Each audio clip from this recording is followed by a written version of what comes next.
The West Brom fans were very adamant and very clear about the result from that one, that Portsmouth had 12 men in that game, including this West Brom fan says, announce your new signing.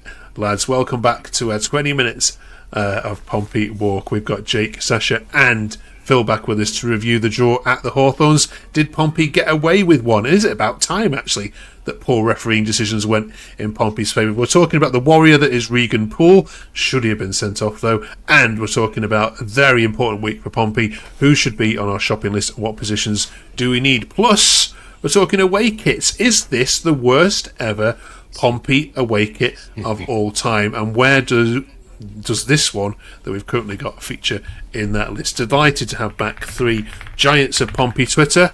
Let's jump straight into it then, shall we, Jake? The West Brom fans were absolutely fuming at the end of that and said, you've stolen a point. Have they got a genuine cause of complaint? Maybe. At the time, I thought Ogilvy got a toe on the tackle for the penalty that never was. On the replay, if it was in the other box, I wouldn't have been too impressed. So yeah, maybe they have, but we've had a lot of decisions go against us. They seem to even them out over the course of the season, and yeah, we have one go for us for once. I mean, it's a stinker of a decision, Sasha, isn't it? It's a clear as day penalty. Any angle you're looking at it, live or in a replay. How's he missed it? I have no idea. From when we were set, we were like, "Oh, that's a Stonewall pen. He's getting sent off. It's a penalty, and we're going to probably go home with no points." So as soon as he said no, I was just like, "Got away with one here." It's one that I'd still be raging about if it went against us. So, okay, fair enough. Let's have a look at some tweets then there. Let's talk about Portsmouth though. Andrew says Poole and Bishop are showing the critics that they have the minerals to perform in this league. And if you watched our show last week when we jumped, well, not you, but general Pompey chat, we're talking about not showing up. We need a striker, a right winger and a left back next week. If you can squeeze a championship quality defensive centre midfielder in there, we'll have one of those as well. Play up Pompey. Right, a bit of a long list there, Phil. Let's talk about Poole and Bishop first of all. Are they right to say that we've got them back now after a bit of a dodgy start to the season? I'm not sure they ever went away, to be honest.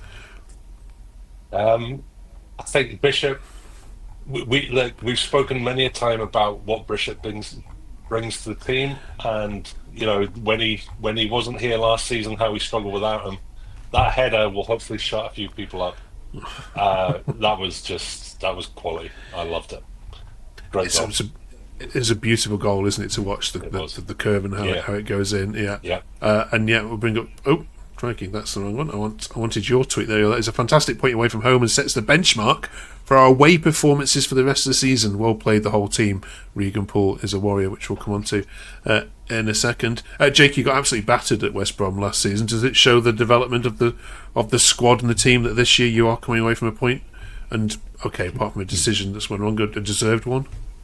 Yeah, I think so. And I think we spoke last week about us being a little bit more defensive away from home than what we were last year, and we put up a good battle. There was still sort of like 20 minutes either side of their goal where I thought we were on top and we deserved the point, regardless of the decisions. But we just looked a little bit more solid than what we have done previously, and definitely what we looked like last season. Yeah. Okay. Regan Poole then, Sasha.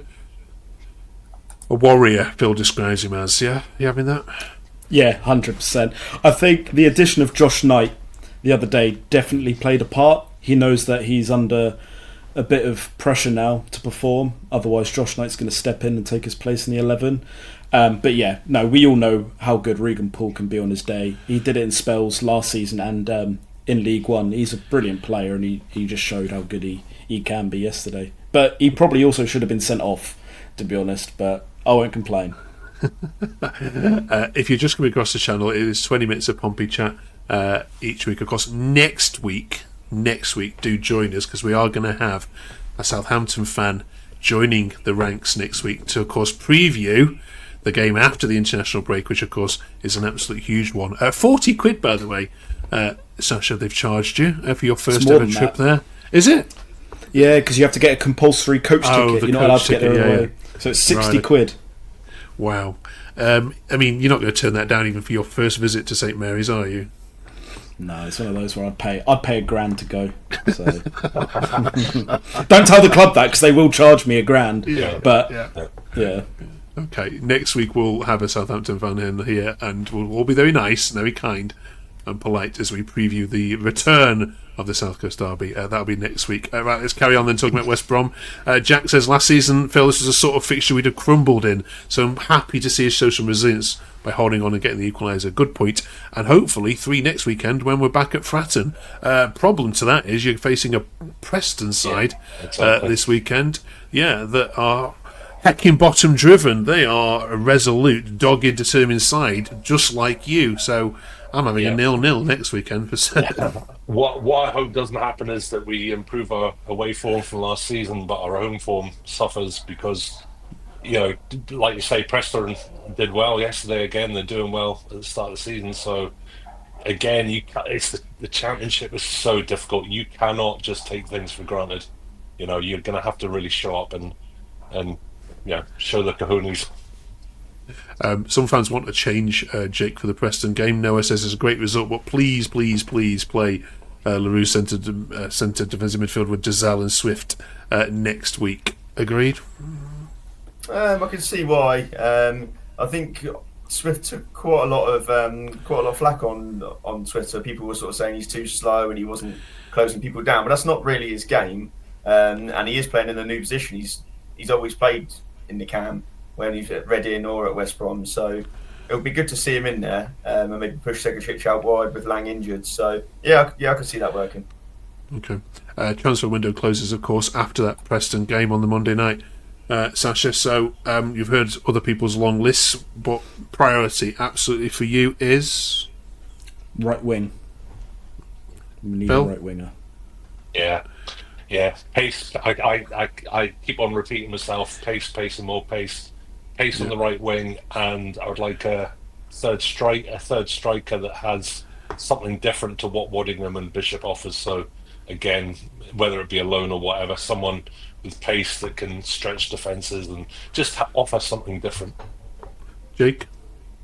Yeah, I agree. Yeah, winger and a striker. Yeah, I think everywhere else is pretty much covered. We've got 2 players per position, so yeah, winger and a striker would be great.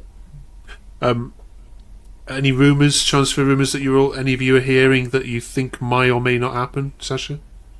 There's a Palace youngster, Franco something. I think he's a right winger and a left winger. Played for Palace in the youth ranks, and apparently there's a good chance we're getting him, is what I'm saying. Okay. I don't know if you've been watching the Sheffield United Twitter meltdown at the moment, but they want Ruben Sellers sacked. And their order of replacements for him is Chris Wilder first, possibly Sean Dyche if he'd come, and then it's John Mousinho. So, I mean, Bill, what are the chances, do you think, of him wanting to jump ship should that offer come? I hope 0 chance, but I think I've seen enough in football over the years that you just can't. Yeah, some things surprise you, and that could be one of them. I really genuinely hope he stays for as long as forever, to be honest. But I would be completely gutted if he left. But it's credit to him, though, Jake. It's credit, Jake, that he's been mentioned in those conversations, isn't it? The job that he's done there. Yeah, absolutely. Yeah, and it doesn't surprise me either that he's been mentioned. As Phil said, I'd be gutted if he went. Obviously, Sheffield United is a very big club, so it wouldn't surprise me if he did. But let's hope that doesn't happen. Tell him to keep Ellis for a while. Is it bigger than Portsmouth as a club? I mean, no. I'm talking as a football fan here, not as a Pompey fan. I mean, you see the 2 stars at the bottom there. I mean, they don't have 2 stars. That was from 49 and 50 years a little while ago. Okay. But, all right. I mean, I don't know. I think maybe on par, but I suppose some people probably would see Sheffield United as a bigger club than Pompey, mainly for the attendances they get in the ground. Yeah. It depends on his. It depends on his ambitions. You could argue that I know they're bottom right now, but in theory they're better placed for promotion to the Premier League. So if Mousinho's looking at that as his goal, maybe that's more attractive. But there's lots of other things that are positives for us. So yeah. Well, just to give context to that, I was talking to my mates on Friday about the Barclays era of the Premier League, and one of them, clear as day, said, look, the Premier League won't be Barclays era until Portsmouth are back in that division. No mention of Sheffield United, so absolutely. Pompey are massive, right. Finally then, this week we're talking about the drubbings that QPR suffered at the hands of Coventry, so it's cast as a question here. What's the worst drubbing that you've ever seen Pompey not give to someone, but be on the receiving end of? So we'll let you think about that for a second and get your comments on there while we switch our attention to this. I'm mixed on this one, I've got to be honest with you. I just think the gap and the positionings are all wrong. But Jake, do you like it? No, I agree. Yeah, I do think the positions are all a bit strange, and the middle bit as well is like grey. So it's grey on white, and it's when I saw it in person, I thought, I'm not too sure. It looks better in pictures than what it does in person. Yeah, Sasha, not a fan. No, the sponsor seems like it's on the stomach, which is a bit weird. And it's one of those, like, our third kit and home kit look better in person than online, but this is the complete opposite. In person, I think this looks terrible, but okay. Bill? Yeah, it's a bit meh. Another night template, unfortunately, it's just a bit. Yeah. Let's talk about Pompey away shirts in general then. I mean, Jake, you're sporting one there. Who's that signed by? It's got John Utaka on the back, so I think it was the year we went down. Must have been 2010-11. So it would be that squad. There's some terrible players and some half decent ones, all mixed in. Okay, not going to be much on eBay then, is it? I don't want to mention that. I'll probably have to pay to get rid of it, to be honest. Any of you think of any worse ones than this one? I mean, obviously this is probably before you were born, Sasha, if I remember rightly, but I can't think the date. But anybody think of any worse ones you've had? I've got a great story about that away kit. Lee Mills was a striker that we had. It was absolutely dreadful for us. We finally offloaded him. I think it was to Coventry. And then they came down to Fratton Park but forgot their home kit, so they had to wear that kit against us. So we got rid of him, and then he came down and had to wear the Pompey kit again against us. He was rubbish in that game as well. Brilliant. Any other worse away kits than that? Let us know in the comments. Brilliant. And then a bit of fun before we go then. What's the worst ever Pompey drubbing that you've had to sit and endure? And did you sit for every single goal throughout it? QPR fans left after the fourth goal, which is about 35 minutes yesterday. Sasha, what's the worst one you've had to endure? Last season, Wednesday night, Stoke away, 6-1.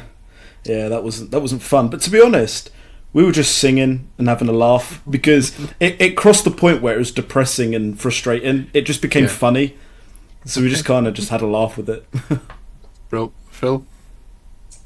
I can't think of any I've actually been in person, thankfully. Maybe I'm a lucky charm or something, but no. I've certainly seen plenty over the years on TV and stuff, but nothing really. Yeah, Stoke was probably as bad as they got last year, I think. Jake?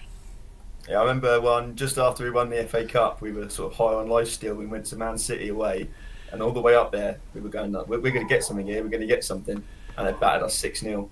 And again, Robinho scored. That Joe, I think he ended up at Everton actually, he scored. Joe, he's shocking footballer, yeah. I think it was like 6 different goal scorers, but yeah, we got absolutely battered. And it could have been more as well, but yeah, 6-0 that was at the Etihad. All right, let us know if you can think of any worse than that. Right, thank you very much, you three. Enjoy the game against Preston as well, and we'll catch you on the other side of that game. And next week, of course, the game after that, we'll be talking about the big one's back. See you then.